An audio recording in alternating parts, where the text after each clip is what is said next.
And we're going to jump down to 21. And it read, and Isaac entreated to the Most High for his wife, because she was barren, and the Most High was entreated of him, and Rebekah, his wife, conceived. Okay, so this right here will just let you know, man, if you're truly serving the Most High, no matter what you're going through, even if it seems impossible, the Most High will provide. He will help you, man, right? He made his unbarren wife, he made his barren wife unbarren, Salakia, right? So the Most High is capable of all things, man, right? Even of today. If you brothers out there dating sisters, no matter if you're in the truth or not in the truth, you know what I'm saying? If you sincerely love the Most High, right? You know, hypothetically speaking, if you love the Most High, then you have to be in the truth.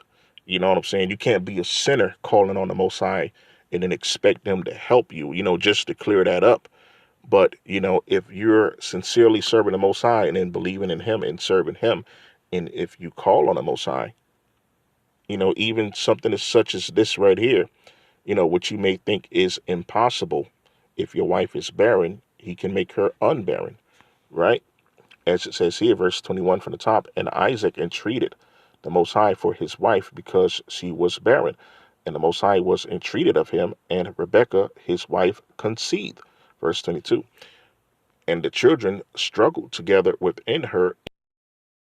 If it be so, why am I thus? And she went to inquire of the Most High power.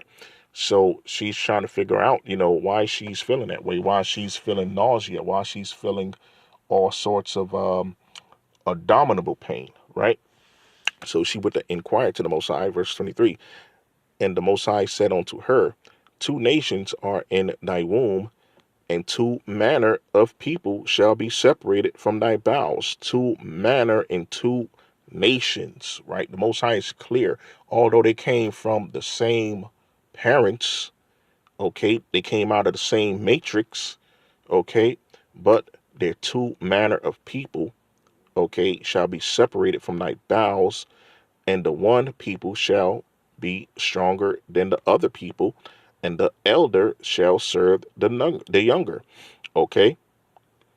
And then it says right here, and when her days to be delivered were fulfilled, behold, there were twins in her womb, and the first came out what? Red. Okay, not ruddy, red, all over like a hairy garment, right? Like a hairy red heifer garment, okay, or a red horse, okay, or that gandler that you've seen, right? And they called his name Esau, okay? So as it says here, you know, in verse 23, and the one people shall be stronger than the other, and the elder shall serve the younger, okay? And then right here in verse 25, it says, and the first came out red all over like a hairy garment, and they called his name Esau. Okay, so right there, what does that tell you? That tells you that Esau was the elder. Okay. And then it says right here in verse 26, and after that came his brother out, and his hand took hold on Esau's heel, and his name was called Jacob. And Isaac was 80 old when she bare him. Okay, so Isaac was 30 years old when, Rebekah bared Esau and Jacob, right? So right here, this also concerning prophecy, okay? So right here, if it says it in the book of Genesis chapter 25, that the older brother shall serve the younger, right? Now, of course, we know throughout world history, we used to rule this planet. Melanated people used to rule this planet, okay?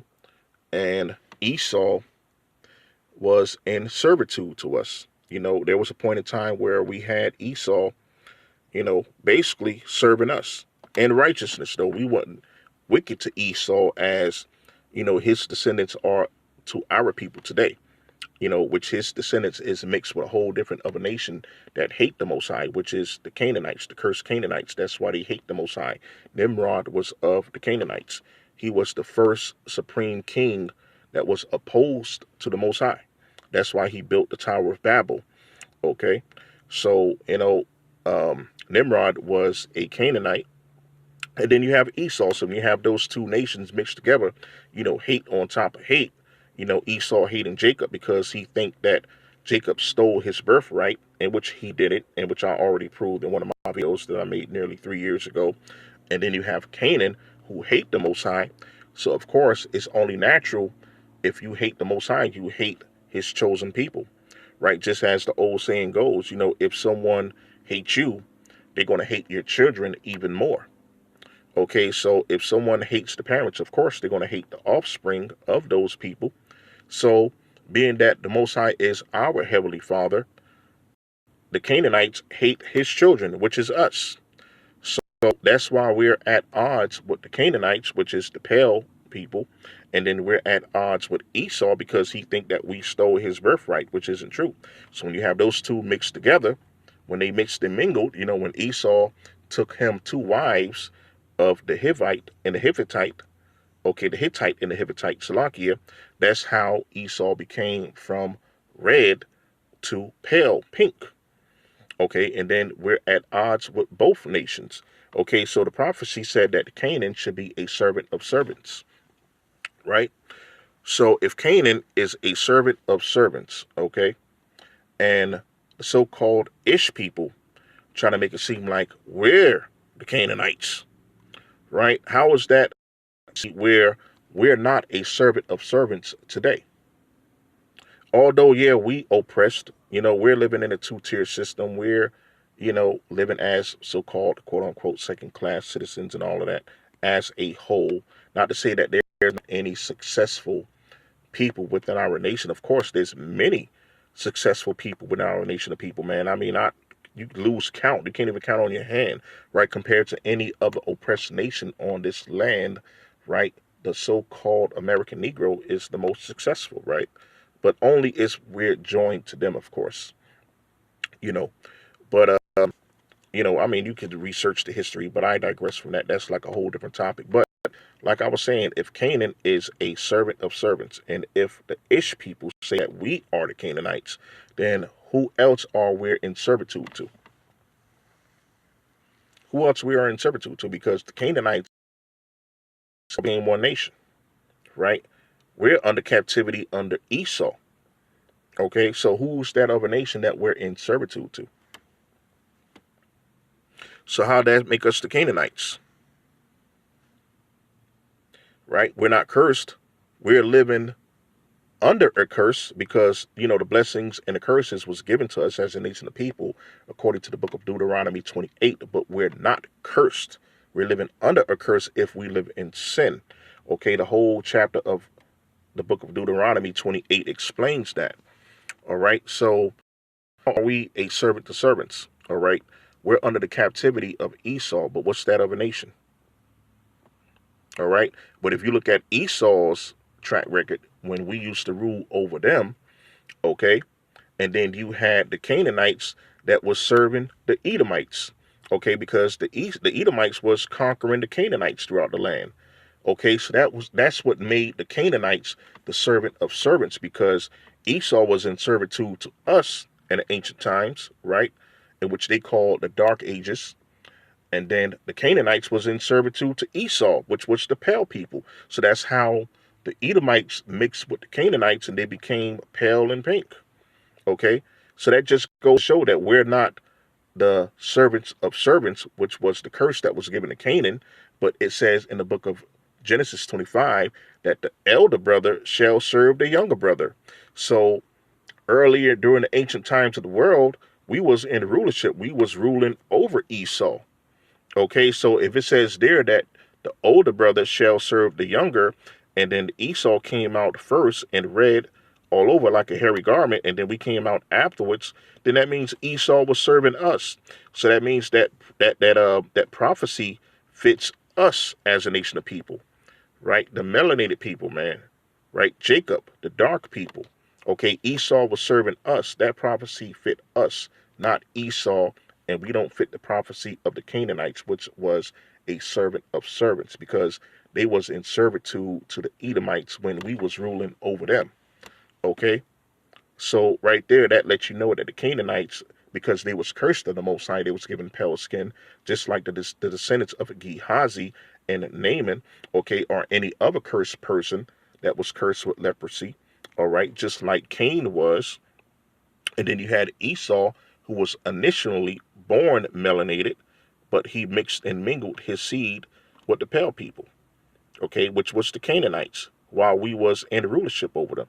Okay, so when they conquered the Canaanites and the Canaanites became in servitude to them, that's when they joined together with the other nations of the world when we was in sin, and then that's how we fell as a nation of people, right? And now they're on top, okay?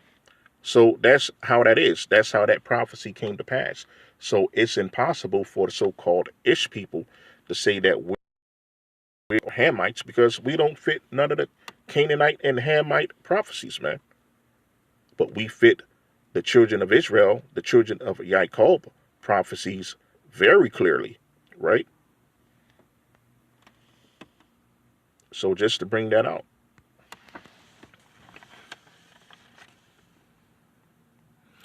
In continuation. And after that came out his brother, and his hand took hold on Esau's heel, and his name was called Jacob. And Jacob was 60 years old when she bare them. Okay, Isaac was 30, verse 27. And the boys grew, and Esau was a cunning hunter, a man of the field, and Jacob was a plain man dwelling. Okay, so that prophecy fits both of us very well. Just like Esau today, he is a man of the field. Okay, where does Esau love to go? He loved to go whitewater rafting. He liked to go in the wilderness hunting, killing all of the animals, the Most High's creations, man. Right? He's always exploring.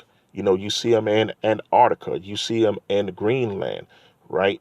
You see him in all of these various places of the world where mankind barely dwell, right? He's a man of the field, right? And Jacob was plain man dwelling in tents, right? That fits us perfectly. You know, there's no better place for us to be than home, right? I mean, you know, vice versa for most people. I mean, you know, to each his own. You got some of us, we still like to go out, hang out, do things, you know, including me. You know what I'm saying? But, you know, for the most part, most of Jacob loved to be home.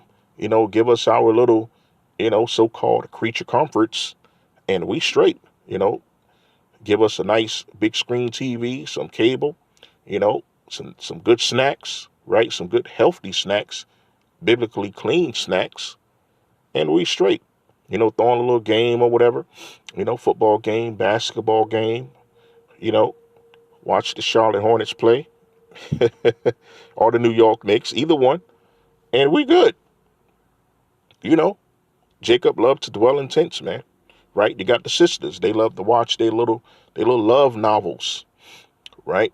They love shows. Their suspense shows, right? The talk shows, okay? Social media, right? That's the sisters all day. Jacob, right? So this fits us well, man.